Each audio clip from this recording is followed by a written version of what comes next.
Are we live? Are we live? Oh, okay. Yep. That's okay. We'll cut just that in cut that. post. We'll cut that later. So, welcome everybody. This is Dancing Dragons Live, episode number 5. We are talking about shaping relationships using communication. Oh, okay. There we go. All right. Well, you distracted me. I thought I was doing something wrong for a second. Well, no, that's Booker T with the But anyway, five-time so what is WCW Dancing champion. Dragons Live? Well, Dancing Dragons is a coaching collective. You can find out more about us at DancingDragons.CC. We're a brand new company that are connecting people looking for good quality life coaching in all of its aspects. We got every kind of coach from executive coaching to physical fitness to numerology, whatever you're looking for. Dancing Dragons has it. Check us out at DancingDragons.CC. And this is our weekly live show where real coaches talk about real life situations and you can get real facts. So to start us off, I guess I'll throw it over to Will. Yeah, and so this is just make sure you check out last week's episode too, because we had a couple of life coaches on and we were walking you through how to ace an interview in 2025. Not just a regular YouTuber up there putting it out. 3 life coaches out there. I thought we had differing opinions, and it was pretty awesome. So go check that last episode out. And yeah, I'm gonna toss it over to Wayne. And this is very important because this is a subject that permeates every aspect of our life, whether it's business, whether it's relationship with family, a potential partner, anything that you can possibly think of. It relies upon communication. And to be the best person that you can be, you need to learn how to use some effective communication. So Coach Wayne, thanks first of all for joining, as well as Coach Rona. She's gonna chime in as well. And but yeah, Wayne, tell us a little bit about yourself, and then if let's get started on this topic. How can we start effectively communicating with one another to be the best versions of ourselves? Sure, thank you. So my background, I just retired after about 23 years being in the military. I was with the SEAL teams and moved up to New England, where I started my coaching business. So while I'm coaching, a lot of my clients that come on, I realize one thing they have a common theme across is they're data dumping, right? One of the first sessions that I have with them, they end up just like puking everything out on me. So one of the best things I can do for them is just listen to them, what they have to say. So in that sense, what we call and refer to as active listening is where we're not necessarily thinking about what we're going to say next, or we're not worried about how we're presenting ourselves as much as we are letting them know that we are there for them and listening. That active listening does a lot, not just for them, but for yourself when you're trying to recap what they've been going through, what they've been saying, what they've done. And that lets them know that, one, you're listening. 2, on the other side is they can pick up whether you're listening to them or not. If I'm on my phone over here, then they're not the priority, right? If I'm taking notes, I want to make sure I'm letting them know, beforehand, I'm just going to be taking a few notes here, but let you know that I am listening very well. And then let them know at the end by recapping. So what I heard from you was this, does that sound right? So yeah, so Wayne, why don't you? Is a great segue. Building the relationship. Yeah, I'm sorry about that. Would you take us through the beginning? I thought you were finished. My apologies, because I just broke one of the cardinal rules of effective communication, which is my forte. I'm going to try to learn something today. That's interruption. Spoiler alert. I thought he was done. My apologies. I really was trying hard, and Elijah knows I was trying hard. But yeah, let's take us through what active listening is and how you do it, and then I'd love Coach Rona and Elijah's thoughts on that too. And thank you. Sorry for my interruption. No, that's great. It happens all the time, actually. So say if you needed to share something with me, I'm asking how your day's going, and you're all of a sudden got a flood of things going on in your head because it was stressful. You had to be at work earlier than you had to. Somebody that was supposed to be there that you were relying on in a meeting wasn't there. You had to augment the meeting, and then you had to leave the meeting early because of family issues at home. You got a lot going on in that day, and I'm asking you to kind of bring that all to the forefront. So in that sense, I'm done talking. After I've asked you, how's your day going? How are you feeling? Where are you at today? And what do you want to talk about? They take hopefully a pregnant pause to kind of recap, gather their thoughts, but you're just on listen mode. And you're not just listening to what they're saying. You're really paying attention to the holistic, picture here. So their body language, their tone, right? The expressions on their face, even what they're not saying. You want to listen to that gap in between what they're saying. Sometimes that pregnant pause, that silence says a lot more than what they're actually saying. And you want to be able to, read that. In that sense, you're reading people, right? But you're doing that while you're actively listening. You can ask questions when there's a pause, like, can you repeat that? Or, what did you mean by that? Or from what I understand, just to make sure I understand you're saying this, correct? So they know you're involved in the conversation, and that means everything to them. Most people, they just want to be heard. And if you give them that opportunity to get it off their chest, and you can let them know you're listening by recapping, well, then you are, in fact, displaying active listening.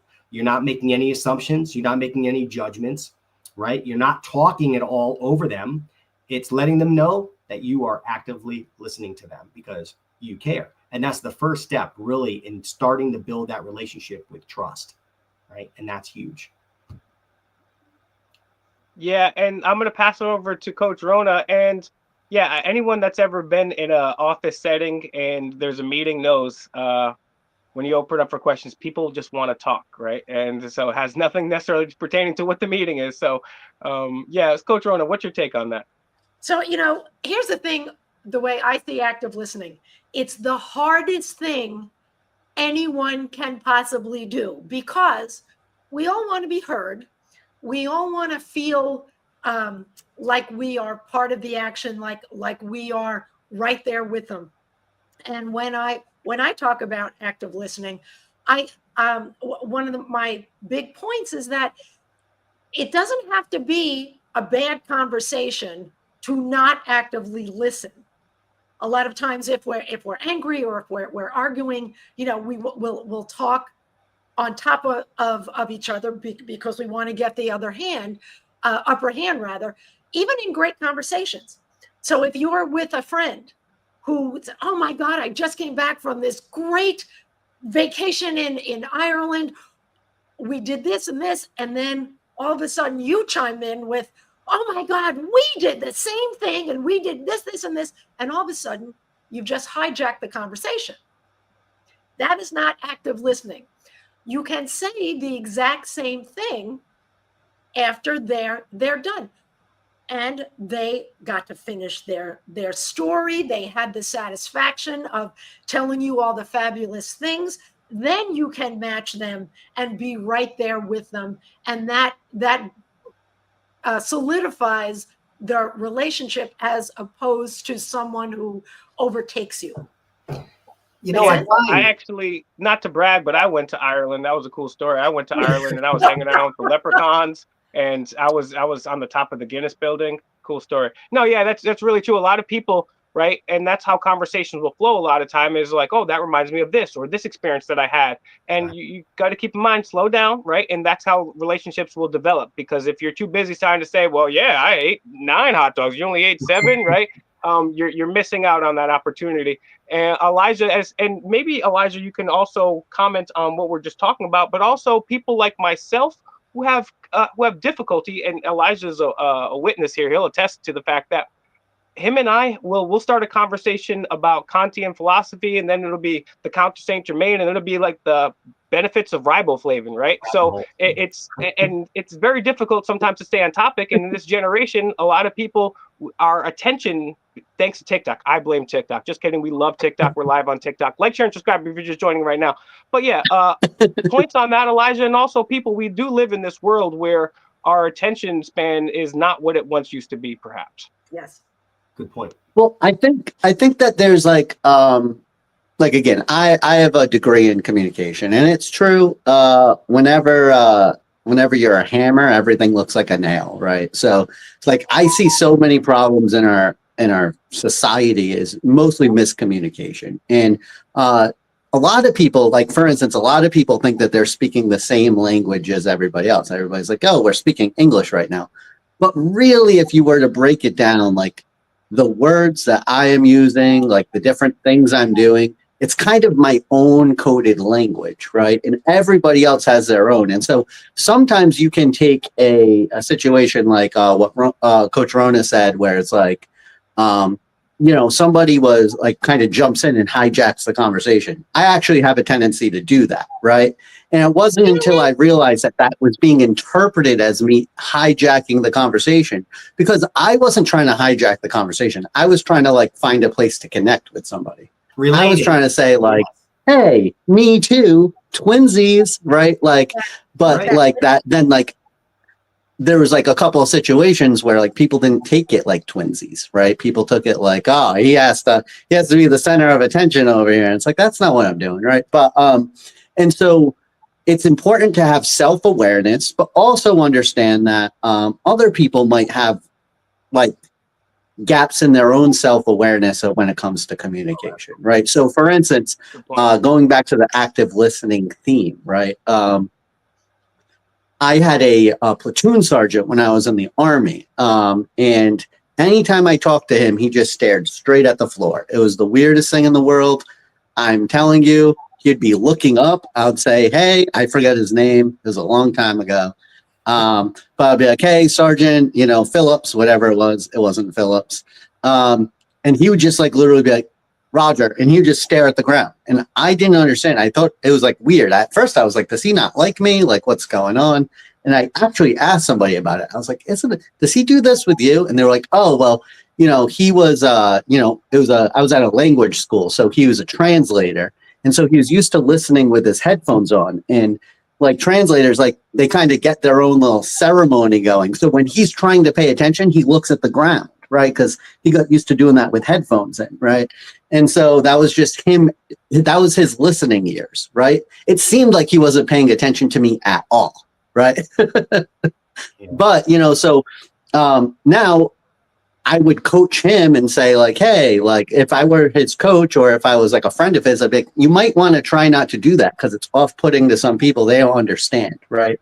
At the same time, we can be on the other side of that and understand, well, this is the way that he communicates. He's not even trying to communicate this, but this is just the way he actively listens. And then once you understand that's the way he actively listens, you don't get offended when you see him staring at the ground. You're actually like, if he's not staring at the ground when you're talking to him, you're like, hey, buddy, stare at the ground. Go ahead, Rona. To that very point, not everyone is visual. Some are auditory, some are kinesthetic. So, like if I'm talking to I do another podcast where my podcast partner is auditory. I'm visual, and I used to get mad at him for not looking at me. You're not listening to me, and then he would repeat exactly what I said. And if you don't know someone, it can be very off-putting. So you have to give them at least maybe a little grace. At least, you knew, Eli, that this is what he did. And yes, I had to coach Jeffrey to look at the camera because he'd be all over the place because he was auditory. Certain folks with that disposition of like even ADHD, they don't have the capacity to focus on you because their attention's are on your face, your eyes, and they lose train of thought. So you'd find them going like, this all the time and talking like that. And once you understand that's how they communicate, that's how they process things, then, you don't have to have an issue with it. Right. And to both of your points, Ron and Eli, is people do tend to talk over each other because they can claim, well, if I don't say it soon enough, I'm going to lose that thought. So I have to get it out there. And to yours, Eli, about relating, it's like you want to, hey, I get what you're saying because right? I've been there, done that. So yeah, no, they're great points all around on this. Yeah, and Rona and Elijah, great points on the fact about, communication styles and also being aware of other people's communication styles, right?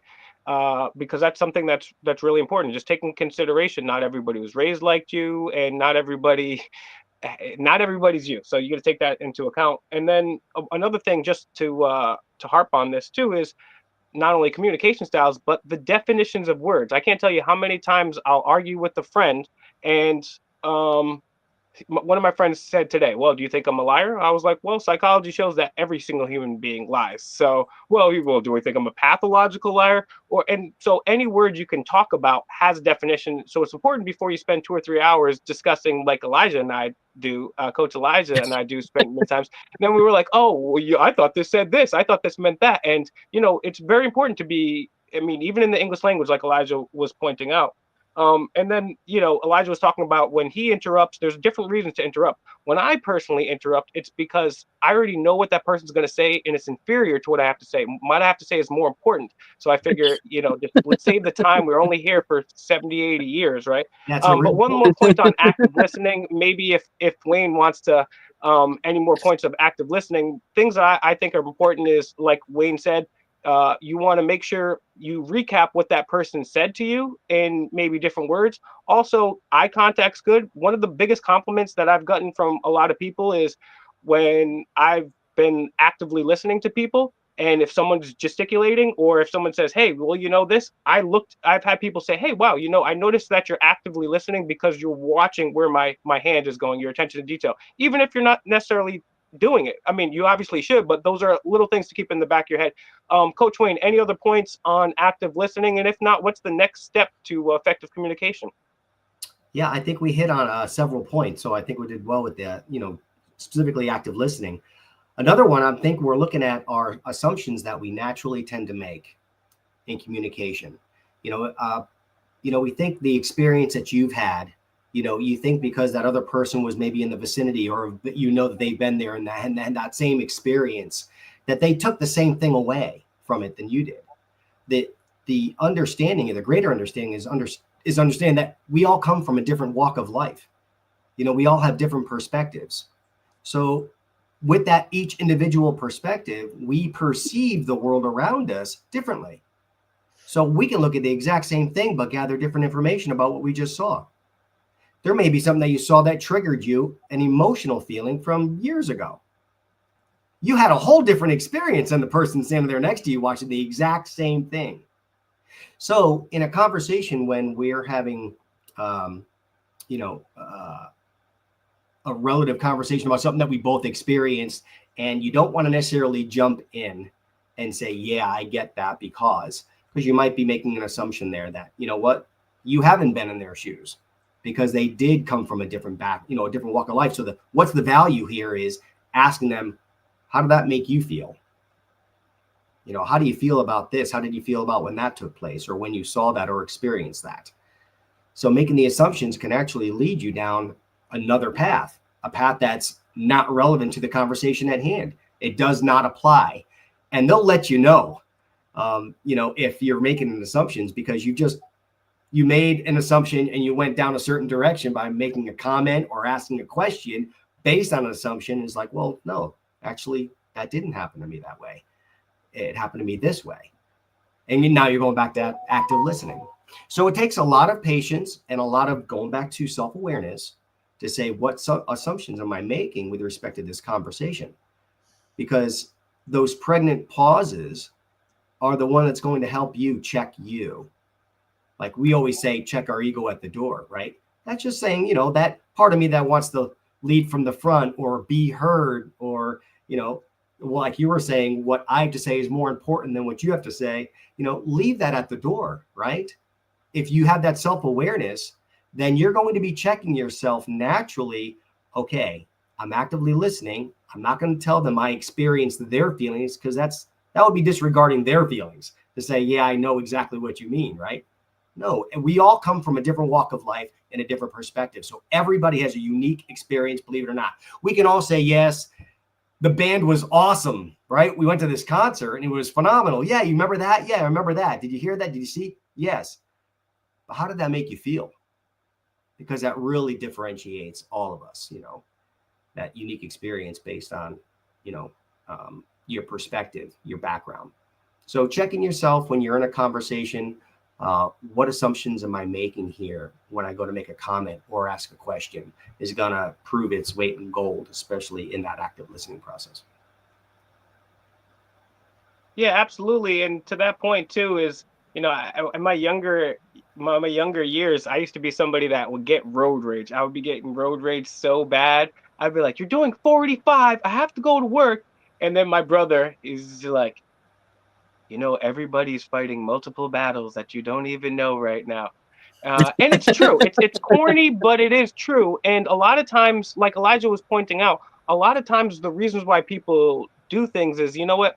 They got a lot of problems in their own life, and they've got trauma and things that they need to deal with. And that's part of the things that we're doing here. So make sure you like, share, and subscribe. Check us out at Dancing Dragons Live. Links in the description. We're gonna get to Rona, but I see Elijah wants to say something quick. So Elijah, if you want to speak, and then Yeah, pass just to a quick Elijah, quib here. Rona. Will, by the way, next time you're stuck in traffic because you're late and you're frustrated at people in front of you not driving fast enough, remember that your lack of planning ahead does not constitute an emergency on their part. Okay? There you go. I guess you missed the part earlier where everything I do and say is more important than other people, but okay, yeah, sure. But yeah, Rona. Yeah. So Rona, yeah, what's your take on that? Listening to you, Wayne, Coach Wayne, I was thinking of it in a totally different way, using emotional intelligence, because you were saying being self-aware. I was going for the other way, being aware of how other people are. Mm-hmm. And I used to be in sales. I was in media sales. So I represented traditional media when I was in New York. And you guys know me a little bit. And for those of you watching, I'm not exactly shy. I'm a bit of a bull in a china shop. What made me such a good salesperson is that I could read the room. I could attune to the other person. And I did not assume that they would like me because I am funny and brash and loud. I can scare the crap out of people, if they're quiet and shy. So I learned to go in and not assume that they were going to be like me, that they were going to accept me. I wouldn't totally change my personality in order to connect with them. I was able to read their personality, mirror them, make that connection, and then bring myself out little by little, just so that they could be more comfortable. So assuming that nothing. I know nothing about this person, I think is the best way to go in. I call it the child mindset, the beginner mindset. Sure. So taking that opposite and saying, I'm not assuming anything. My head is empty. I'm going with nothing. You're open-minded. Yeah, and that allows you, when you go into, especially if you're speaking to a new coach, to a new client, to really hear what and how they're saying. And as we were mentioning before, so much of communication is nonverbal.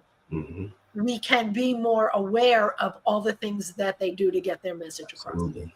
So, Rona, that's a great point. And before we throw it to Wayne, that's a really great point, right? And it just reminds me of something that Elijah actually taught me. And I was like, all right, I was trying to convey a particular ideology to people. And I said, Elijah, what's the best way for me to get these people to realize X? And so Elijah said, basically is actively listening. He said, I don't know if you want me to share this aspect, but he was in a job where he dealt with the public quite frequently, different members of the public. So we'll leave it at that. And what he would do is he would wait. And because like Coach Wayne so astutely put, eventually people are going to talk about what they like and talk about themselves. And so if you let people talk, you just have, that's just actively listening, right? And you find out eventually someone's going to talk about what they like.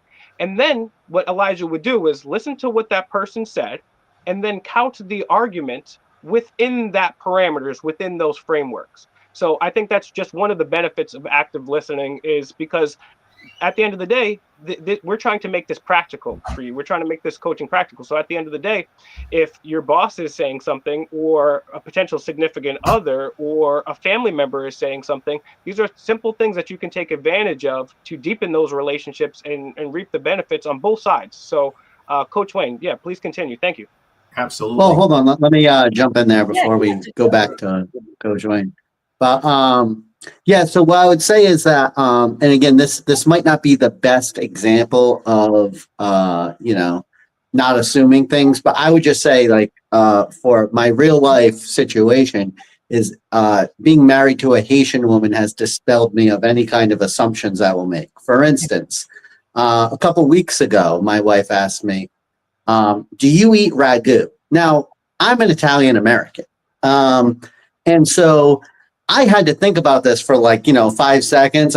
How do I respond? It's like ragu sucks. I don't like ragu. But like if she had made pasta with ragu sauce, I would eat it, Right. So I didn't know if her question was like, do you like ragu sauce? Or I use Classico if I'm going to use jarred, by the way. Classico is the best. But anyway, and so I was thinking about this, and then I was like, you know what?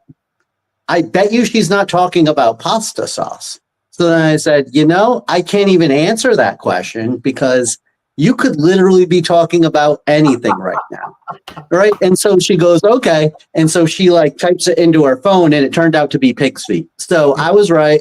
It was not pasta sauce at all. Right. So if you want to dispel yourself of the reactionary assumptions, just marry a Haitian woman. That's my best advice. I'll take I'll take that under advisement. Please, Rona. So before we go to Coach Wayne, do you like pig's feet? Me? No, anybody. I've never actually had pig's feet. I was curious because we never got the No. answer. Elijah kind of teased us, and we never got the finality, the climax. No, I never had it, but I will never probably consider trying it. It just doesn't sound enticing. Yeah, it doesn't sound like something I would try out either. But yeah, so yeah, okay. They're not feet, they're hooves. What are you Oh gonna my do? God, how could you even eat a hoof? That makes it worse, Rona. Oh my goodness. All right. So yeah, back on topic here. That is gross. I'm sorry I brought that up. That's my bad. So yeah, Coach Wayne, what's the next step in effective communication? And great points, guys. Yeah, another topic that we brought up just before coming onto the show here was speaking in terms of yourself instead of the other one. So about how you feel about, say, what's going on in a relationship, vice you pointing your finger, making a judgment, and putting the spotlight on them where they may feel guarded because you've done that, putting them on their heels, making them feel judged or wrong, right? So changing the language to, I feel that, we got off on the wrong foot, or instead of, I can't believe you came at me like that. So I reacted this way because of what you did. That language changes the whole dynamic and allows for growth in the relationship instead of stunting it right there because you've already put them on guard. They're hesitant. Will they trust you in the conversations anymore? Are you even listening to them anymore because they've already felt judged? A lot goes into that exchange of, it's not just you in the relationship. It's also me. It takes two to tango. It really does. Again, going back to that, we have different perceptions, right? So how do we approach this, and how do we look at that conversation?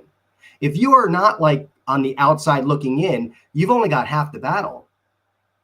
Don't be stuck in you with your blinders on because you're only coming from your perspective. That self-awareness really helps you look at the holistic picture of what's happening and says, you know what? I don't have to put them on their heels. I want to let them know just how I'm feeling about what I've just experienced, but not because of anything that they personally did, but just my reception of what has transpired. So, saying, I feel this is not going in a good direction. Why? Well, because I'm feeling that you may be upset with me, or maybe I'm just taking you that way. Can you help me along? Are you upset with, ask the question, get the feedback, get some clarity. That's another great point when we're talking about communication. Be clear, because that goes back to assumptions again. Let's remove the assumptions. Let's ask the question. Let's get the information. So we're on the same page. This is just what's happening again in my life recently, where I had to stop because of my experience with the same individual and get some clarity because they've said one thing before. I took it at face value. mistake, you know, because we all come from different walks of life. And sometimes you can say the same thing or have the same experience, but you're taking something different away from it. So it's really important to, you know, be mindful that the other one is understanding, the other person in the conversation is understanding that you're not pointing fingers, you're not looking to blame, shame, or push them on their heels. It's supposed to be an inclusive dynamic of an exchange of communication, right? Of language. So I instead of you. With that, rolling off of that topic, we can also get into the, you know, that, please go ahead, Coach Eli, before we move into the next. Yeah, so I just want to really hop in here because this kind of stems. I'm not sure if Coach Wayne is privy to the book Nonviolent Communication. Have you read that? Yeah. Yes. So I would definitely suggest it. I should have probably looked up who the author is. I feel bad. I did not. But Nonviolent Communication is a book. The guy gives lectures on it. You can actually take nonviolent communication classes. Sometimes they're they're taught by my friend Adam Kokesh. So you can find one of those. That's cool. So basically, there's like different tenets to nonviolent communication. So I don't want to get too deep into nonviolent communication, but it's an interesting thing. The book gets a little bit too much, like you have to do this all the time. I don't think it's necessary to like really like incorporate this communication style in like your everyday life. But in certain sensitive situations, it can come in it can be a lifesaver. In fact, my previous friend Adam, there's actually a very famous YouTube video of him using nonviolent communication to talk down this guy in a bar that wanted to bash his skull. And so that's like a pretty cool Elijah, video. Coach Eli, if you could just, before we throw it back to Wayne or possibly Rona if she wants to comment, could you give us a brief overview of what nonviolent communication is for anybody that doesn't know? I'm on it. So basically the idea is that the first thing is that you make an observation. You're like, all right, so I feel like you are upset with me, right? Like you're making an observation, right? Like I can see that you're raising your voice, something like that. So it's totally like neutral. Like you don't want it to be like, you try to be as like, you don't want to say like, I see you're acting like an idiot, right? Because that's not a neutral thing.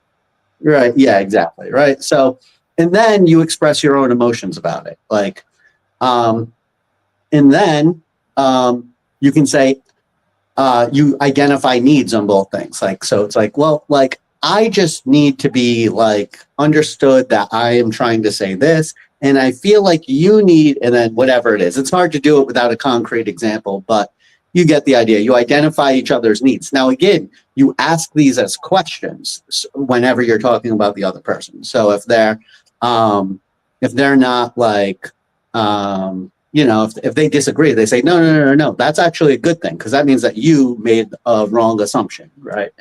And then you can make a request. You can say like, so what I would like to do from here is X, Y, and Z, right? And so like that's the bare bones of it. It's a very in-depth system. There's a whole book on it. There are many classes and lectures on it, right? But that's the general gist of it.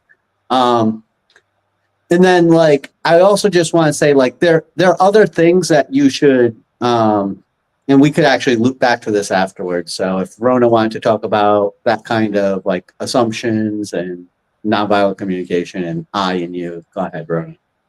Yeah, I actually teach a class. It's not nonviolent, it's difficult conversations. So it's not quite as, they may not be happening in a bar. They may be happening between teammates.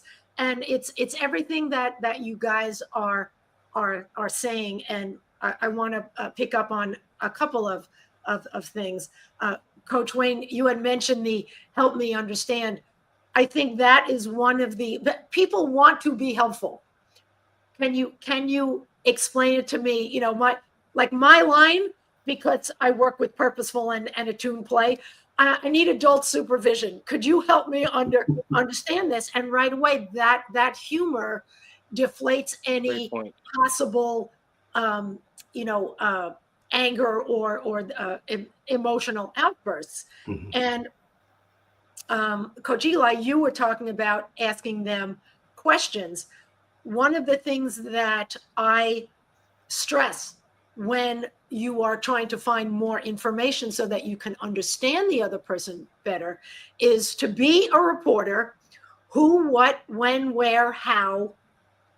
What's the one word that I'm not mentioning? Why? Why? Yes. Why can be combative. Sure. You can follow up with it. I would recommend not starting. You can ask the same question. Can I ask what your thought process was when you did this, as opposed to why did you do this? Same thing. It's just a little softer, and it may not exacerbate those emotions, so that you can have a more human conversation, and then perhaps get to the win-win, and the stuff you That's were a saying. great point on the why, because typically you find like therapists working in the why realm, right? Peeling back the layers and going deep. The only time I ever throw a why out there with any of my clients is when I ask them to take some time to reflect on something for themselves. It's not so much for me, right?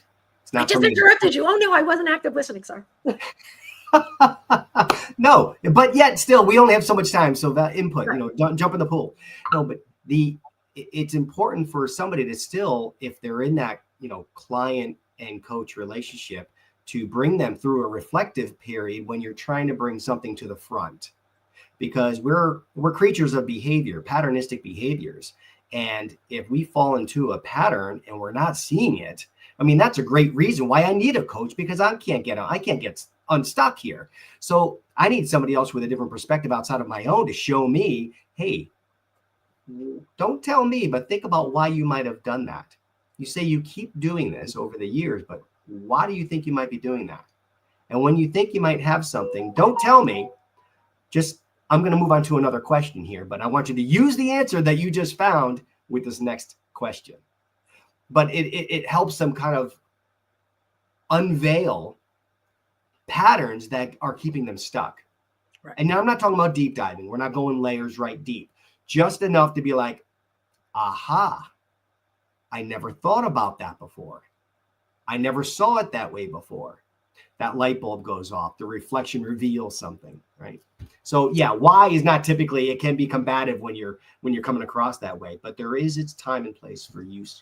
Yes. And Wayne, go ahead. I'm sorry, Rona, I'll throw it right to you, but Wayne brings up an amazing point, and this is the value of coaching and having these people there for you. I say this every week. I'll continue to say this every week. If your tummy hurts, you're going to go see a doctor. If you get arrested, you're going to go see a lawyer.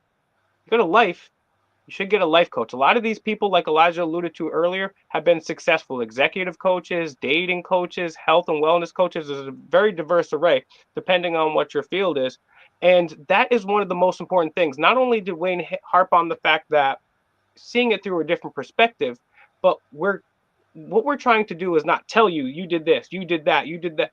It's good to have that perception, the outside perspective, but it's also important to what Wayne said, get the person to think it themselves, because I could tell Elijah a million things, hey, but unless he actually thinks it through and the gears go through in his own head, you really have no chance. So it's very important. And like I said, you only got one life.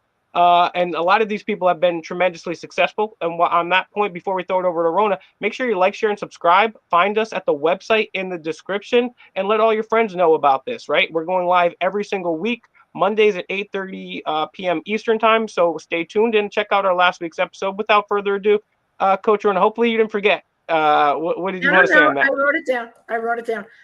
That's what I could do. Yes. Yeah. To your point, Wayne, that what you described is a totally different conversation and a totally different relationship than what I was explaining. When someone is in a coaching relationship, they should expect to get questions like why, because why is an incredibly hard question. Right. And people don't like that. People that, they have to get comfortable being uncomfortable. And that's why it's so important to have that psychological safety with your client, with your coach, so that you can go into that uncomfortable space and feel safe enough to think about it without being embarrassed or whatever. If you're just at work and or with your significant other and having that conversation, that why can get pretty testy pretty quickly, you know? Sure, and that's in building that relationship, right? That trust level, and where you can feel, you know, this is a vulnerable aspect of where I'm opening up, but you've earned it. And that's where that relationship starts to grow in trust. Yeah, Respect, right? and Will, to your point, what you described is pulling information out as opposed to pushing people to make that connection where they feel resentful. Yeah, and it's, I mean, and this is a lesson that I learned very hard, and Elijah will tell you. Like I said earlier, I've been trying to convey ideas to people for a very long time, and I figured, hey, if I just grab a megaphone and shout it in their ears, hey, you idiots are wrong.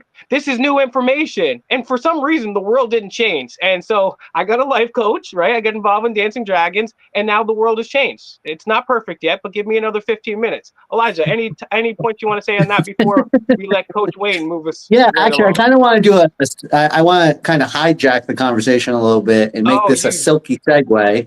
Okay, in that case, go ahead.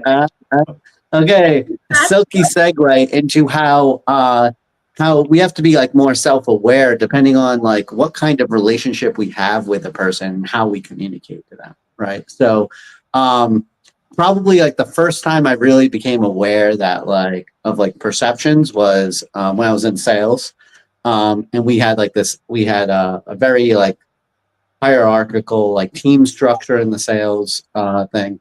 And it was like, they trained you to kind of like lead teams and that kind of stuff. And something somebody told me is they were like, hey, like if anybody asks to have a meeting with you, or like if like somebody on your team ever asks to have a meeting with you or something, the biggest mistake people make is they say, what do you want to have a meeting about? Or like, why do you want to have a meeting? And it's like, because they're putting themselves out there in like an insecure position. And it's like, you're in a position of power over them. So you shouldn't ask why. You should say, of course. And then you can say why, right? Like, but as soon as you say why, now they're on their back foot. And because you're in a position over it, they're like, wait, is this a good enough reason to have a thing? Am I off-putting them because I'm asking for this meeting? You know, it's not something that you think about, especially when you're new to leadership, that just by doing something like that, or even just if you're somebody's leader and you make a suggestion, it seems like a command, right? It doesn't seem like a suggestion to them, right? And I think that like there's like a lot of things like this that you have to kind of be cognizant of when you're in a leadership position. But then there's also things to do like when you're kind of like friends with somebody. Again, this is shaping relationships using communication. So something I did, I might have not invented this, but I feel like I invented it. I don't know. I might have heard this somewhere and stole it. It's kind of how my brain works. I just keep good information and I forget who told me it. There's no such thing as intellectual property. There's IP's nothing. So, but anyway, that's a different conversation, maybe a different live stream, maybe a different channel altogether. We can go pretty deep. But anyway, so something I always do, and this is a cool thing. Every time I tell people about this, I always go, you know what? That's kind of a cool idea. I'm going to do that, right? Whenever somebody asks to borrow money, I always give them more money than they ask for, by a considerable amount, right? If I can, right? If they ask me for like the shirt off my back, I can't give them my pants, right? Then I'll get arrested, but like the point is that like if somebody asks like to borrow like $500, I'll give them like $800, because it's like, well, if they're asking me to borrow that money, right? Like that doesn't mean that they're tight on money and they need other stuff too. And they might be like tightening their belt and doing other things. And so it's like a message saying it wasn't an inconvenience for you to ask me to borrow money. Now, again, if it is an inconvenience and I feel like they're twisting my arm to borrow money, I'm not going to give them extra money, obviously, because I don't want to communicate to them that they should feel welcome. But it's something like when somebody's in a very insecure position in their life, it means a lot to them to receive that extra money, because it makes them know that they're not inconveniencing you by asking. I think it's like a big deal. I could be wrong, but I think No, it's you're cool. absolutely But right there are about different that. things that you can do to be cognizant of the other person's position relative to you to really communicate the nature of your relationship. Yeah, that No, you're sounds like we're absolutely going right. into And that's empathy just, then. I think the overall message from what Elijah is saying is, you have different power dynamics and different relationships with different people. And when you are fortunate enough to be in the situation where you have enough, be graceful, be benevolent, because you never know that can come right back on you. And it's just the right thing to do. And again, without Elijah's help, I would have never been able to get my body in shape going down to Colombia. So I thank you again for that. I have with the extra money. Coach Wayne, let's get us back on track right here now. What's the next point? Because we've kind of been veering off track a little bit. Yeah, no, we're good. I think another point we brought up just to kicking off the show here was using the term and vice but. So again, we're coming back to the concept of inclusivity, right? And not negating another person's perspective, comments, or view on something. So if you were to say, well, I feel this way about something, and I just come back, well, yeah, but, I just said, okay, yeah, I hear you, but it's not as important as this point I'm about to make. So it's pretty vital in conversation, again, when you're looking to build relationships, that in communication, you're considering inclusivity, right? It's not, yeah, but it's, I hear you. And another point that I have about that is, and share that as well. So now we've got two different perspectives, multiple opinions. People can agree to disagree, right? But it's about inclusivity. It's about you are accepted in this group, so you feel safe and welcome. That means you're going to be playing an active part in this group, as well as you and as well as you. So like, who doesn't want to play in the sandbox? It's when you've got that confrontational, what I have to say is more important than what you have to say. So I'm either going to talk over you and interrupt, or I'm going to say, yeah, but, right? That does negate what that other person's saying, whether they're aware of it or not. And going back to Coach Eli, what he was saying earlier about that self-awareness, it's always going to come back to that, by the way, right? Your self-awareness is the foundation to becoming a good coach. You have to come back to that self-awareness. You don't have to be a coach, just a good communicator, right? Have that self-awareness, say, what assumptions am I making? What type of language am I using? What are my facial expressions? What am I conveying to the other person? At the end of the day, it's not their responsibility to understand you. It's your responsibility to convey your language so they do understand you, right? It's your message. You have to own it. So, do you understand what I just said? Can you tell me back to me what you gathered from what I just said? So that's important. That but is going to send a message, and we'll send a different message. Coach Eli. Yeah, I mean, I think that all these kinds of tips and tricks, they kind of sound like browbeating. I think like it's like a little bit like, hey, you're talking wrong, right? And so here's what I would say, right? For anybody who feels like they might be browbeaten, or they're like, well, that's not my communication style, I don't want to do that, right? So like you could also take this like the Ron Swanson way. So Ron Swanson is a character in a show called Parks and Recreation. He's not exactly a people person. And so there's a famous quote from him in the show where he says, whenever somebody gets too buddy with me, I like to call them by the wrong name, just so they know I don't actually care about them, right? So Very helpful. For all the things that we're saying here, if you really want to like shape your relationships in a negative way, you can do the opposite of what we're saying. Like that's totally on the table. You might have gotten the message wrong here. It wasn't a browbeating, right? Saying, hey, you use this term instead of this term. It's really the opposite of this, because it's never about, judging or pointing your finger at what other people are doing. It's about being aware of your own communication so the other person feels inclusive and not negated. Absolutely, Coach Wayne. No, yeah, I understand that. I'm a proponent of all these things. I was just thinking about this because I feel like, especially when I bring up nonviolent communication to people or other things, I know some people kind of take offense if you're saying, don't do this, like, and they're used to doing it like this, right? So well, you know what? I wasn't actually saying, like, we are browbeating you right now. I was just trying to say, like, there are going to be some people that might watch this that might take it that way. And so I was just trying to throw in a little joke there to kind of Lightning Never again do humor. Elijah, leave that to Rona and myself here on this channel. And no, we're not browbeating anybody. If you don't want to learn new things, you shouldn't be on this channel, because we're here about self-improvement and making yourself a better person. Now, if you do want to get browbeaten, check out our video where we go on against you Zoomers. Just kidding, we love the Zoomers over there, but we did do a pretty good job browbeating those Zoomers. And then just to Elijah's point earlier, effective nonviolent communication, that's Marshall Rosenberg. He is an American psychologist, author, and mediator. And yeah, these are the kind of things that you can take advantage of through coaching, right? Do you want to have more self-confidence? Do you want to have more self-awareness? Do you want to be a more effective communicator? Do you want to go on more dates? Do you want to have more success in business? Do you want to be a healthier person? I think Elijah even talked about numerology, but we're going to be expanding into things such as languages, learning foreign languages. So, and I said this last week, and I'll say it again every single week, people pay for master classes from like Bill Clinton and Seinfeld, right? But the difference is, this is a one-on-one communication that's tailor-made to you in your life, right? So these are some of the things that you can take advantage of at Dancing Dragons.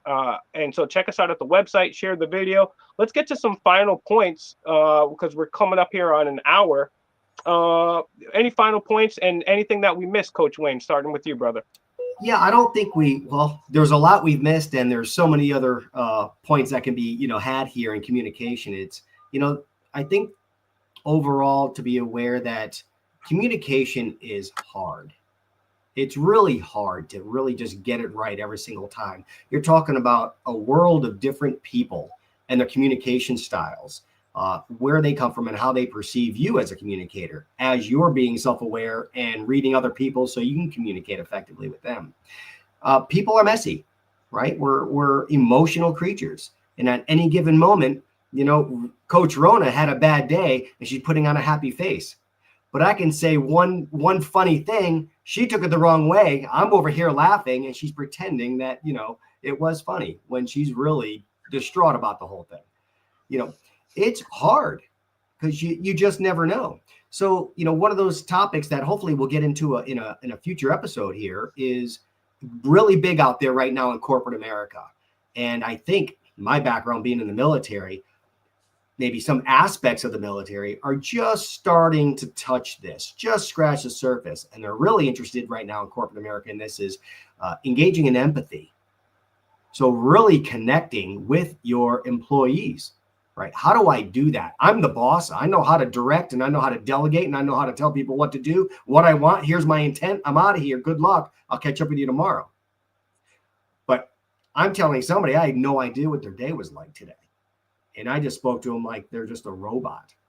Where empathy underneath the umbrella of emotional intelligence, right? We want to be able to educate ourselves about our own emotions. And that takes time and a lot of reflection to learn what is that emotion feel like, or this emotion. Do you even take enough time to sit with those emotions? No, I don't like that feeling. Forget it. I'm going to distract myself over here. There's a lot of learning to go on, to really say, hey, I do feel you. And I'm going to let you know that I do by sharing this with you. Opening up that path of vulnerability and sharing that helps the other person understand that, you are reaching out, you are connecting on an emotional level. And that in and of itself builds mountains when we're talking about relationships. Because like you saying earlier, where people just want to be heard. Well, people really also just want to be understood.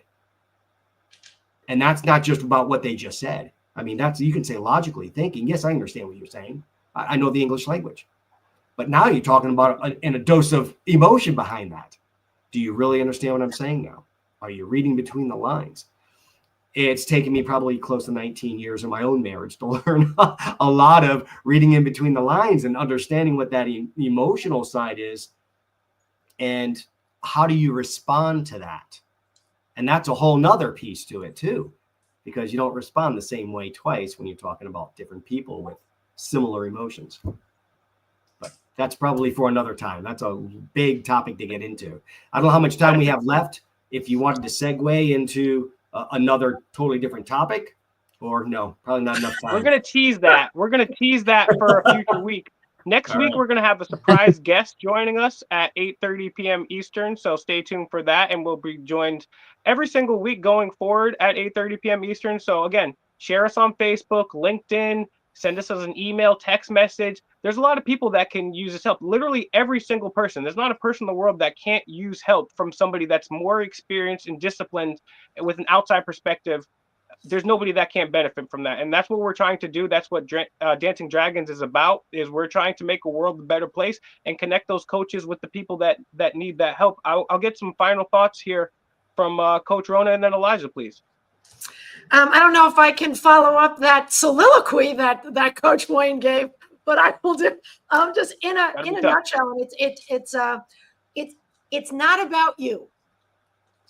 That's really, we go in thinking that, I need to be understood. You need to understand the other person to have a better conversation and know what you want, know what you're willing to give and take, 80-20, negotiate, whatever it is, and listen to them. Use, how can we make this a win-win? Every conversation can be a negotiation if it's done well. Well said. That's it. Yeah. Yeah. Eli? And here's what I would say too is it doesn't have to be about them. It can be about you as long as you understand that if you want to be understood, right? You have to speak the language that the other person will understand. Right? I always say this, any communicator that wants to be understood needs to do the extra work to be understood, right? You have to make sure that you're speaking in a language the person can understand you. And so communication is such a great topic because it really, everything weaves together. We could go on 1,000 tangents. We could have even talked about like the different types of relationships there are and like how the communication style might differ there. There's 100 different things. There's a bunch of tips like the but tip. There's a million. I have a video on my YouTube channel called Elijah Explains Everything. That's called The But Problem.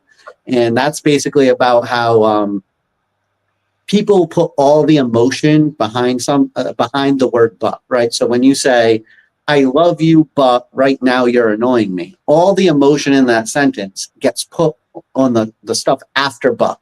Everything before but we kind of like throw away and don't even think about, right?